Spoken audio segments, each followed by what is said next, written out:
நண்பர்களே, கடைக்கு போய் 2 காட சும்மாச்சுன்னு புடிச்சு குடுத்தா, அதுக்கு ஆப்போசிட் கூண்டுல இருந்த நாட்டுக்கோழி அத பார்த்து சிரிச்சுச்சு. "அதையும் புட்றா வெட்டுறான்னு" சொல்லி வெட்டி கொண்டு வந்து வீட்ல வச்சுட்டு, இது மாரி வீடியோல காமிச்ச எல்லா பொருட்களையும் போட்டு ஒரு மசாலா ரெடி பண்ணி, மிக்ஸியில போட்டு டர்ருன்னு அடிச்சு ரெடி பண்ணிட்டோம் தூளு.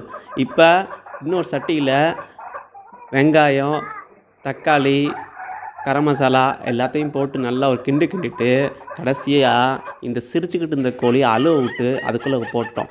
போட்டு கொஞ்சம் நேரம் வேக விட்டோம். ஆனா பிரச்சனை என்னன்னா, வேக மாட்டேன்ச்சு. ஏன்னா நாட்டுக்கோழி கொஞ்சம் சதை நல்லா இதா இருக்கும்ல, அதனால வேகல.